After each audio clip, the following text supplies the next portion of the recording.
Hello everyone, my name is Rahul Diwan और आज मैं आपको पढ़ाने जा रहा हूँ राजस्थान रेंट कंट्रोल एक्ट 2001 के बारे में। इस सब्जेक्ट के बारे में कुछ बेसिक कंसेप्ट को जानेंगे जिसे आप जनरल इंट्रोडक्शन भी समझ सकते हैं। चलिए, तो आज हम इस लेक्चर के बारे में बात करते हैं जो कि general introduction of Rajasthan rent control act 2001 के बारे में है।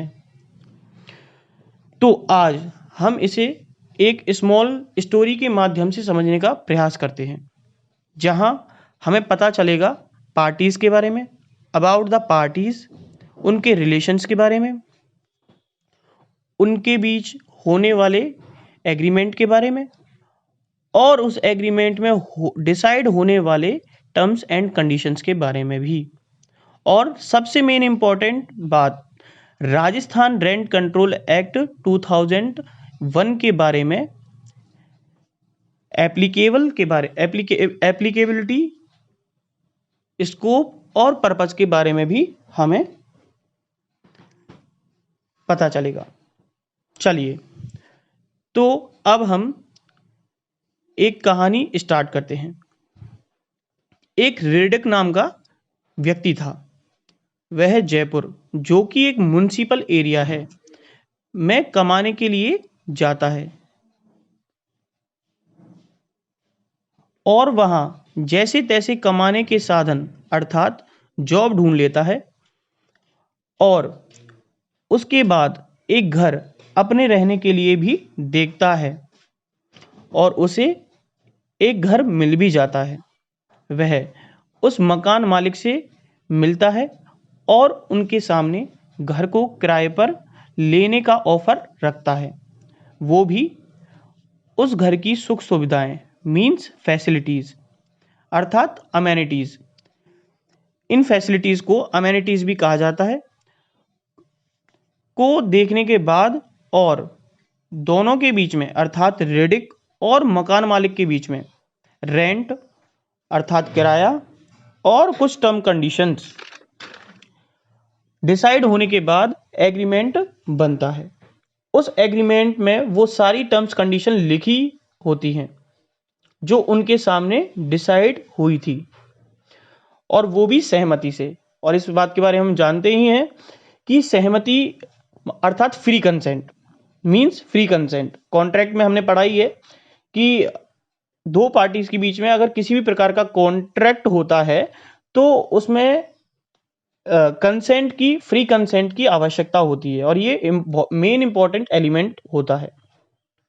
तो जो एग्रीमेंट हुआ है उन दोनों के बीच में, उसके अंदर क्या क्या कंटेंट होते हैं, कौन कौन सी टर्म्स कंडीशंस लिखी हुई होती हैं, जैसे कि 2 BH के मकान के बारे में क्या कितना प्रेमाइसेस होगा, उसमें पानी के बिल के बारे में कि पानी का बिल और बिजली का बिल इन दोनों के बारे में लिखा होगा कि क्या ये उस रेंट के अंतर्गत इंक्लूड होंगे या नहीं होंगे।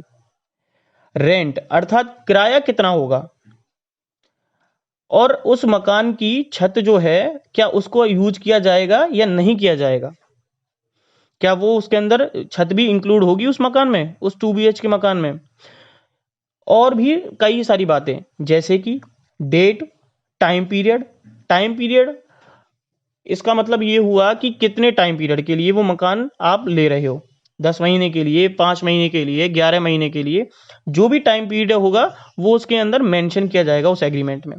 दोनों की आईडीज होंगी, उनके एड्रेस होंगे और दोनों की साइन भी उसके अंदर किए जाते हैं। और बहुत सी बातें उसमें उस एग्रीमेंट में होती हैं। इस एग्रीमेंट को किरायानामा या रेंट एग्रीमेंट भी कहा जाता है। इस एग्रीमेंट से दोनों पार्टीज के बीच में एक रिलेशन अराइज होता है जो कि टेनेंट और लैंडलॉर्ड का रिलेशन कहलाता है। अब इसमें टेनेंट, जिसे किराएदार भी कहते हैं, ये हम सब जानते हैं। टेनेंट जो होता है वो किराएदार होता है, जो किराया देता है, जो उस मकान को एक्वायर करता है, रेंट उसका मकान का रेंट देता है। और लैंडलॉर्ड जो कि मकान मालिक होता है, उस मकान का मालिक, जो टेनेंट से क्या लेता है, रेंट प्राप्त करता है। अब मान लीजिए दोनों पार्टीज के बीच में किसी भी प्रकार का डिस्प्यूट अराइज हो जाता है, जैसे कि रेंट से संबंधित, इविक्शन अर्थात बेदखल से संबंधित, इविक्शन से रिलेटेड, पजेशन डिस्पजेशन से रिलेटेड। डिस्पजेशन का मतलब इलीगल तरीके से उस किराएदार को उसके सामान को मकान मालिक के द्वारा निकाल दिया गया, तो ये भी एक तरह का डिस्प्यूट हो गया। और कौन से डिस्प्यूट हो सकते हैं? न्यूसेंस अगर क्रिएट किया गया है टीनेंट के द्वारा, मान लो वो कॉलोनी के अंदर शराब पी के हल्ला मचा रहा है और या कोई झगड़ा कर रहा है, किसी दंगा फसाद कर रहा है वहां पे, तो फिर उससे क्या हो रहा है? न्यूसेंस क्रिएट हो रहा है। या वो गाने जोर जोर से गाने बजा रहा है, तो उससे क्या हो रहा है? लोगों को बुला रहा है, पार्टीज कर रहा है, तो आस पड़ोस की सोसाइटी को क्या हो रहा है? उससे डिस्टर्ब हो रहा है। तो इस तरह के जो न्यूसेंस अगर क्रिएट किए जाते हैं तो इस ग्राउंड ये भी एक तरीका का डिस्प्यूट हो गया। या लिमिट से ज्यादा लोग अगर वहां पर रह रहे हैं, जैसे कि एग्रीमेंट में डिसाइड हुआ था कि भाई 5 लोग हैं, वो 5 लोग ही रह सकते हैं, लेकिन उसने 10-11 रख रखे हैं, लोगों को बुला रहा है, तो इससे क्या हो रहा है? डिस्प्यूट अराइज हो रहे हैं मकान मालिक के बीच में और टेनेंट के बीच में। प्रॉपर्टी का डैमेज किया जा रहा है टेनेंट के द्वारा। टेनेंट क्या कर रहा है? जो मकान मालिक का जो प्रेमाइसेस है, जो उसने रेंट पे ले रखा है, उसको डैमेज कर रहा है, और उस डैमेज से क्या हो रहा है? उसकी जो प्रॉपर्टी की वैल्यू है उसको डिमिनिश हो रहा है, अर्थात उसकी जो वैल्यू, प्रॉपर्टी की जो वैल्यू है उस प्रेमाइसेस की, वो कम हो रही है। कहीं से भी तोड़ रहा है, कहीं पे भी कील ठोक रहा है, तो उससे क्या हो रहा है? वो भी without permission of the landlord. तो ऐसा करना भी क्या हो रहा है? टर्म्स कंडीशन का ब्रीच हो रहा है, और किसी भी तरीके की ब्रीच किया जा रहा है किसी भी टर्म्स और कंडीशंस को, अर्थात किसी भी टर्म्स और कंडीशन जो शर्तें हैं उनके एग्रीमेंट में जो लिखी हुई हैं, उनको अगर तोड़ा जा रहा है तो वो भी क्या कहलाएगा? एक तरह से डिस्प्यूट अराइज हो जाता है इन दोनों पार्टीज के बीच में। अगर दोनों पार्टीज में से कोई भी टर्म कंडीशन को तोड़ता है, किसी भी प्रकार की, जो ऊपर बताई गई है वो भी और अन्य प्रकार की भी, अदर्स, तो अगर इस पार्टी, तो फिर क्या होगा? तो यहां पर हमें पता चला कि सारी बातें कि ये डिस्प्यूट हो गया, वो एग्रीमेंट भी बन गया था, तो अब इनका सेटलमेंट हो कैसे? इस डिस्प्यूट को सुलझाया कैसे जाए?